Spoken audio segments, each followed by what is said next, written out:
हर युग में इतिहास को नई दिशा दी है। यहां की मिट्टी में जन्मे राजकुमार शुक्ल और प्रजापति मिश्र का स्वतंत्रता आंदोलन में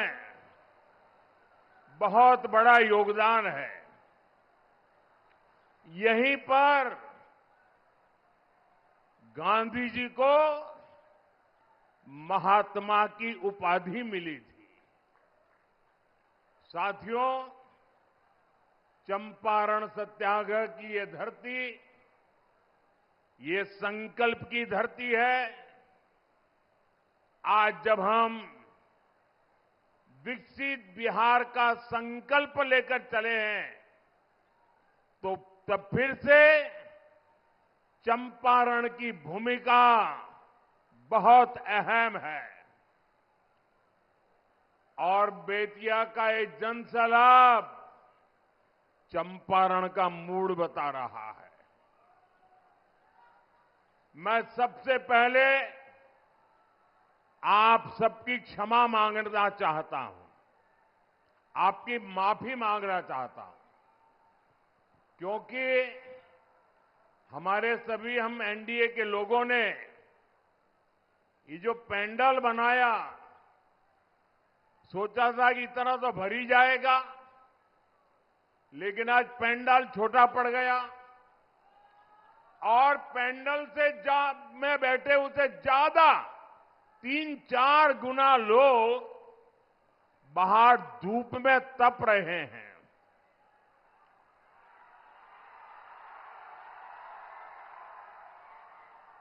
जो लोग धूप में तप रहे हैं, मैं उनसे क्षमा मांगता हूं कि हमारी व्यवस्था कम पड़ गई, हमारा पेंडल छोटा पड़ गया और उस कमी के लिए मैं आपकी माफी मांगता हूं। लेकिन मैं ये जो धूप में तप रहे हैं ना, उनको आज वादा करता हूं कि मैं आपकी तपस्या बेकार नहीं जाने दूंगा।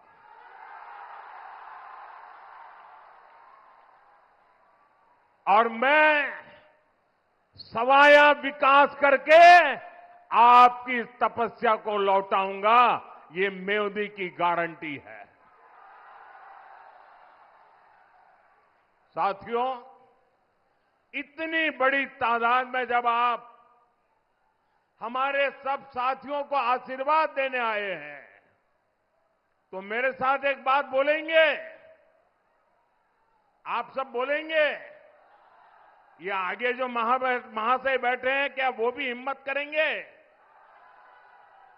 यहां भी आवाज आएगी, वहां भी बोलेंगे? नहीं चाहिए कट्टा सरकार, नहीं चाहिए, नहीं चाहिए, नहीं चाहिए कट्टा सरकार। फिर एक बार, फिर एक बार, फिर एक बार, नहीं चाहिए कट्टा सरकार। फिर एक बार। साथियों, बिहार में इस विधानसभा चुनाव के चुनाव अभियान की एक प्रकार से मेरी समापन रैली है। मैंने भारत रत्न जननायक कर्पूरी ठाकुर जी की जन्मस्थली से उस पवित्र भूमि के आशीर्वाद लेकर के आपके पास आशीर्वाद मांगने के लिए चुनाव अभियान शुरू किया था। और आज यहां पूज्य बापू के सत्याग्रह की भूमि चंपारण में इस चुनाव अभियान की ये मेरी आखिरी सभा है। मेरा अभियान यहां संपन्न हो रहा है। मेरा अभियान भले आज संपन्न होता हो, लेकिन चुनाव प्रचार कल शाम तक चलने वाला है। कल शाम के बाद खत्म होने वाला है। लेकिन यहां बिहार के नौजवानों ने, बिहार की महिलाओं ने, बिहार के मेरे गरीब भाई बहनों ने, बिहार के मध्यम वर्ग ने, बिहार के किसानों ने, गांव में रहने वालों या शहर में रहने वाले हो, सबने कंधे से कंधा मिला करके एक ही सपने को लेकर एनडीए के समर्थन में चुनाव प्रचार खुद संभाल लिया। मैं कह सकता हूं, ये चुनाव हम लोग नहीं लड़ रहे हैं, कोई एनडीए का नेता नहीं लड़ रहा है, न मोदी लड़ रहा है, न नीतीश कुमार लड़ रहे हैं। ये चुनाव बिहार की जनता लड़ रही है। साथियों, मैंने जब भी बेतिया से, चंपारण से आशीर्वाद मांगा है, तो आपने कोई कमी नहीं छोड़ी है। इस बार मेरी उम्मीदें आप सभी से और ज्यादा बढ़ गई है। जो देता है उसी से मांगने का मन करता है। 11 नवंबर को दूसरे चरण में मुझे सिर्फ सीटें जीतनी है इतना नहीं है, मुझे तो इस बार यहां के हर बूथ में जीतना है, हर बूथ में जीतना है। जिताओगे? बूथ में जिताने की ताकत आपकी है। एक भी बूथ हमें हारना नहीं है दोस्तों। ये मिजाज होना चाहिए। हम हर बूथ पर एनडीए के इन सभी उम्मीदवारों को विजयी बनाएंगे। और मैं आपको वादा करता हूं, जितनी बड़ी जीत मिलेगी बिहार में, एनडीए की विजय विकास की एक बहुत बड़ी ताकत बनने वाली है। साथियों, अपने पूरे चुनावी अभियान के दौरान मैंने देखा है, एक रैली दूसरी रैली का रिकॉर्ड तोड़ देती थी। एक के बाद एक रिकॉर्ड टूटते जा रहे थे। और पहले चरण के मतदान में भी सारे रिकॉर्ड आपने तोड़ दिए हैं। देश आजाद हुआ तब से लेकर के आज तक के सारे रिकॉर्ड तोड़ दिए हैं। मैंने बिहार के सपनों और संकल्पों को लेकर के इस चुनाव अभियान में व्यापक चर्चा की है। एनडीए की डबल इंजन सरकार ने क्या किया है और आगे क्या करने जा रही है, अपना काम और भविष्य का रोड मैप, ये दोनों हमने बिहार की जनता के सामने रखा है। आज बेतिया से मैं बिहार के हर माता पिता, बिहार की हर बहन बेटी, बिहार के हर नौजवान से कहूंगा, वो दिन दूर नहीं जब बिहार की पहचान फूड प्रोसेसिंग के पावर हाउस के रूप में होगी, जब बिहार की पहचान टूरिज्म से होगी, बिहार की पहचान टेक्सटाइल से होगी, बिहार की पहचान टेक्नोलॉजी से होगी। आज बिहार की पहचान मेक इन इंडिया के एक बड़े सेंटर के रूप में होने की दिशा में कदम बढ़ रहे हैं। बिहार ने सामाजिक न्याय की परिभाषा देश को दी है। अब बिहार समृद्ध भारत का, विकसित भारत का नया उदाहरण बनेगा। इसके लिए मैं आज बेतिया का, चंपारण का, आप सबका, मेरे साथियों के लिए आशीर्वाद मांगने के लिए आया हूं। साथियों, बेतिया ने, चंपारण ने आरजेडी कांग्रेस के जंगल राज का सबसे डरावना रूप देखा है। जंगल राज वालों ने सत्याग्रह की इस पुण्य भूमि को लठेतों और डकैतों का गढ़ बना दिया था। आए दिन यहां हत्याकांड होते थे। बहनों बेटियों का घर से बाहर निकलना मुश्किल था। साथियों, ये सारी बातें मैं आपको इसलिए याद दिला रहा हूं क्योंकि जहां कानून का राज खत्म होता है, वहां सबसे पहले गरीब, वंचित, पीड़ित बेहाल होता है। जहां कट्टे और रंगदारी का राज चलता है, वहां नौजवानों के सपने दम तोड़ देते हैं। जहां गुंडा राज होता है, वहां दुकानदारी चौपट हो जाती है, व्यापार कारोबार ठप पड़ जाता है।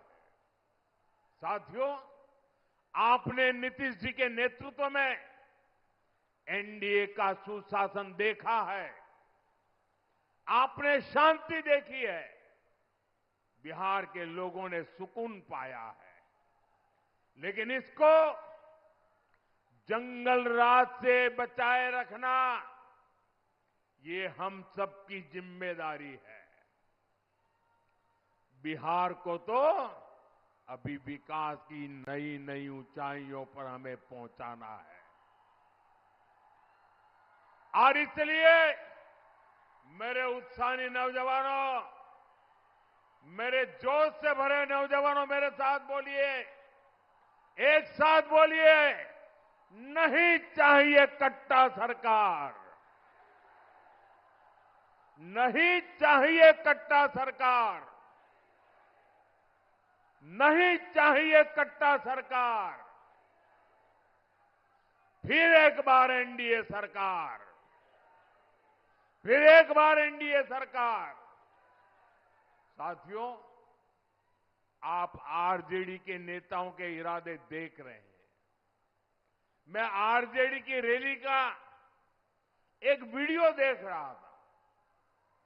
उसमें मीडिया वाले एक बच्चे से सवाल पूछते हैं और उस बच्चे को पूछा कि बेटा तुम लालटेन वालों की रैली में क्यों आया है? छोटा सा बच्चा लालटेन वालों की रैली में आया है और जब पत्रकार उसको पूछते हैं तो छोटा सा बच्चा भी बड़ा माथा ऊंचा करके कह रहा है कि आरजेडी सरकार रंगदार बनाती है। और वो बच्चा कहता है मैं खुद रंगदार बनना चाहता हूं। भाइयों बहनों, ये 15-20 साल पहले की बात नहीं है, ये इसी चुनाव के वीडियो की मैं बात कर रहा हूं। हम यहां आईटीआई बना रहे हैं, इंजीनियरिंग कॉलेज खोल रहे हैं, मेडिकल कॉलेज बना रहे हैं और ये आरजेडी कांग्रेस वाले बिहार के बच्चों को रंगदारी के लिए प्रेरित कर रहे हैं। साथियों, ये चुनाव सिर्फ आरजेडी कांग्रेस की पराजय तक सीमित नहीं रहने चाहिए। आपको उस मानसिकता को हराना है जो बिहार के बच्चों में जहर का बीज बो रही है। साथियों, बिहार तभी आगे बढ़ेगा जब यहां के युवाओं के सपनों को, उनकी आकांक्षाओं को प्रोत्साहन मिलेगा। ये काम एनडीए की डबल इंजन सरकार कर रही है। एनडीए सरकार बचत भी बढ़ाती है और विकास भी करती है। हमारी सरकार ने ऐसे निर्णय लिए हैं, ऐसी नीतियां बनाई हैं, जिससे हर परिवार को बचत होती है।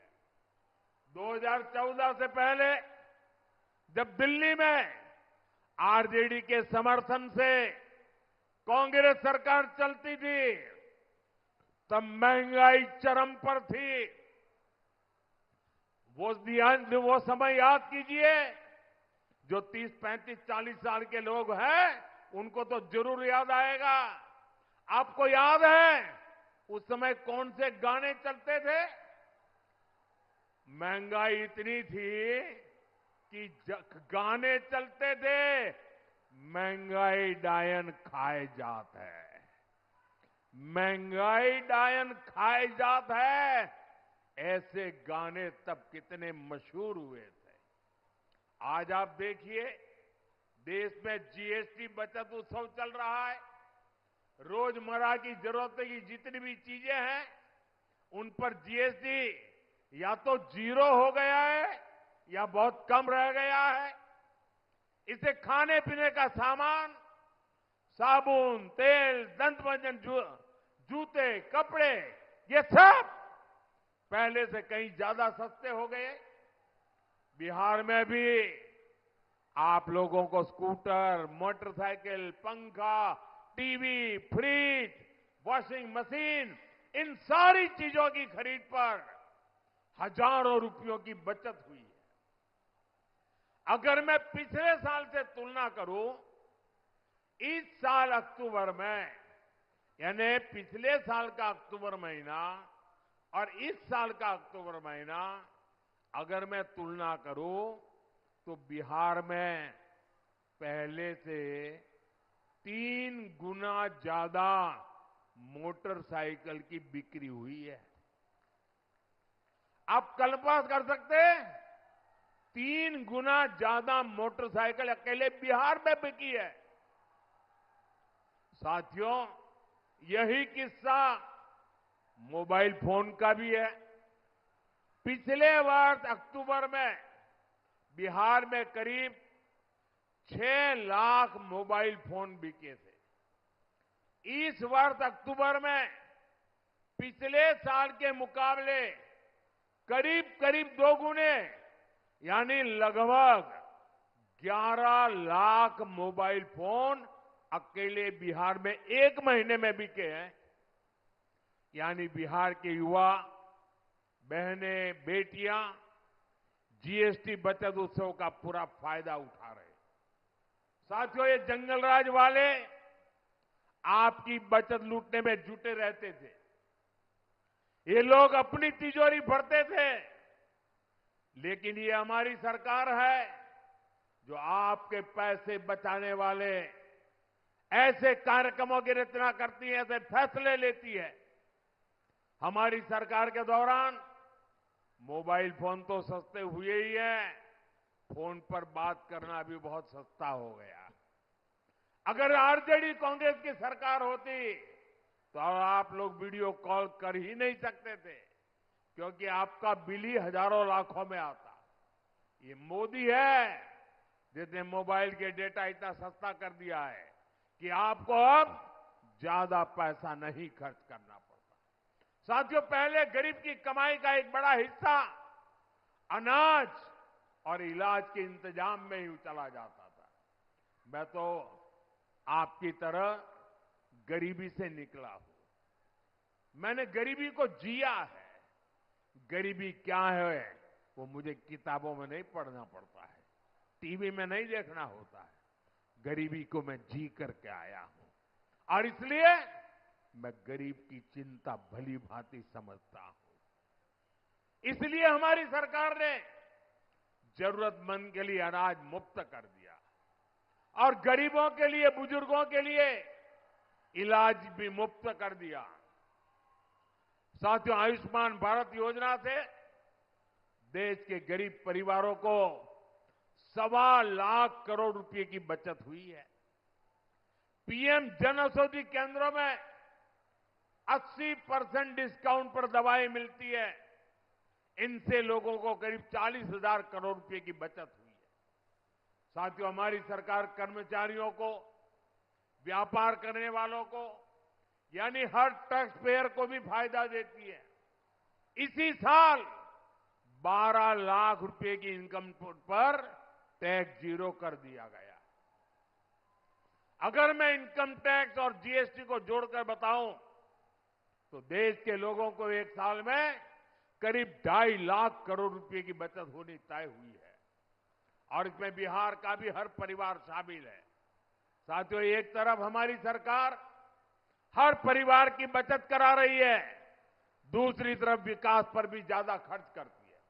इसका प्रमाण यहां बेतिया में दिखता है, चंपारण में दिखता है, जहां हजारों करोड़ रुपए के 3 नए हाईवे प्रोजेक्ट मंजूर हुए हैं। मणिकापुर से दीघा तक 6 लेन हाईवे पुल का निर्माण हो रहा है।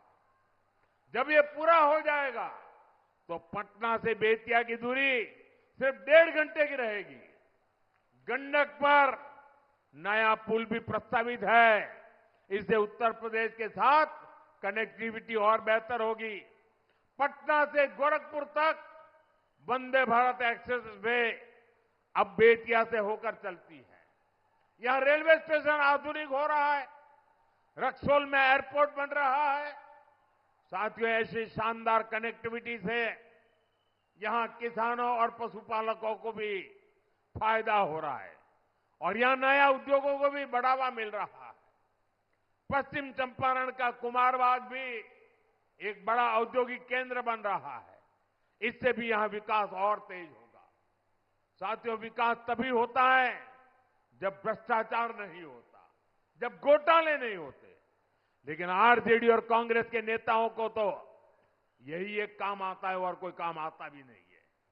ये लोग तो राजनीति में आते ही इसलिए ताकि आपको लूट सके। आरजेडी का जो शीर्ष परिवार है वो बिहार का सबसे भ्रष्ट परिवार है। कांग्रेस का जो शाही परिवार है वो देश का सबसे भ्रष्ट परिवार है।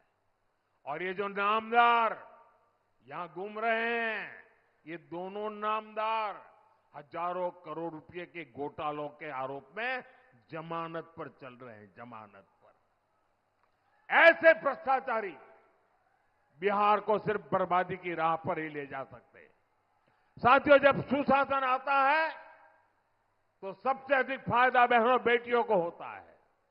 हमने तो वो दिन देखे हैं जब गरीब परिवारों की माताएं बहनें पानी के लिए तरसती थी, धुएं में खाना बनाती थी, शौचालय के अभाव में पीड़ा सहती थी। हमारी सरकार ने घर घर तक ये सुविधाएं पहुंचाई है। साथियों, सुविधाएं नहीं, हमारी सरकार बहनों बेटियों को सम्मान भी दे रही है, रोजगार और स्वरोजगार के अवसर भी दे रही है। बिहार में एनडीए सरकार ने पंचायतों में 50% आरक्षण महिलाओं को दिया। लोकसभा और विधानसभाओं में 33% महिला आरक्षण की व्यवस्था भी हमारी सरकार ने की। यहां बेटियों को नौकरियों में 35% आरक्षण भी नीतीश जी की सरकार ने दिया है। साथियों, मुख्यमंत्री महिला रोजगार योजना भी मातृशक्ति को सशक्त करने का एक बड़ा प्रयास है। अभी तक बिहार की 1,40,00,000 बहनों के खाते में 10-10 हजार रुपये पहुंच चुके हैं। ये योजना ऐसी नहीं है कि एक बार मदद मिल गई हो। एनडीए सरकार इस योजना के माध्यम से आगे भी बिहार की सभी बहनों को आगे बढ़ाने वाली है। ये मैं आपको वादा करता हूं। साथियों, मैं बेतिया से एक नए विश्वास के साथ लौट रहा हूं। मैं आप सभी से आग्रह करूंगा, जरा मेरे सामने जो भी बाहर खड़े हैं, यहां बैठे, सबसे आग्रह करूंगा, मेरी चुनाव का यह आखिरी सभा है और इसलिए मेरा विशेष आग्रह है, जरा अपना मोबाइल फोन बाहर निकालिए। सब लोग अपना मोबाइल फोन बाहर निकालिए। ये ऊपर वाले भी मोबाइल फोन लेके बैठे तो बाहर निकालें। सबका मोबाइल फोन बाहर निकाल करके उसकी जो लाइट है ना वो जरा जलाइए। जरा सबके सब लोग लाइट जलाइए। ये जो प्रकाश आपके हाथ में है, ये जो प्रकाश आपके हाथ में है, ये विकसित बिहार का रास्ता दिखा रहा है। ये वो संकल्प है जो बिहार में लालटेन के अंधकार को कभी लौटने नहीं देगा। मैं बेतिया से, पूरे चंपारण से, पूरे बिहार से कहूंगा, अब मैं आज जब आपके पास से विदाई ले रहा हूं, आपके आशीर्वाद लेकर के जा रहा हूं, विजय के पूरे विश्वास के साथ जा रहा हूं, अभूतपूर्व विजय के पूरे वातावरण को मैंने पाया है, देखा है, और इसलिए मैं आज आपको वादा करता हूं, मैं आज जा रहा हूं, आप 11 को वोट डालेंगे, 14 को गिनती होगी, और मैं फिर से एक बार एनडीए सरकार के शपथ ग्रहण में फिर से पटना आऊंगा। मैं छोटी बिटिया के हाथ में लाइट देख रहा हूं, यहां मुझे बिहार का भविष्य दिख रहा है, और यहां आपको मेरी बात याद रखनी है। 11 नवंबर को जहां जहां वोटिंग है, वहां पहले चरण के मतदान के रिकॉर्ड भी टूटने चाहिए। ये पहले चरण वालों ने अब तक के सारे रिकॉर्ड तोड़ दिए। अब आपका काम है पहले चरण वालों का रिकॉर्ड तोड़ना। तोड़ेंगे? हर बूथ में तोड़ेंगे रिकॉर्ड। रिकॉर्ड तोड़ने के लिए मेहनत लगती है, करनी पड़ेगी, करोगे? माताओं, बहनों, नौजवान साथियों, आपको विशेष रूप से नेतृत्व करना है। इसी आग्रह के साथ मैं आप सभी का बहुत बहुत धन्यवाद करता हूं। पूरी ताकत से मेरे साथ बोलिए, भारत माता की, भारत माता की, भारत माता की, वंदे वंदे वंदे वंदे वंदे वंदे वंदे वंदे वंदे।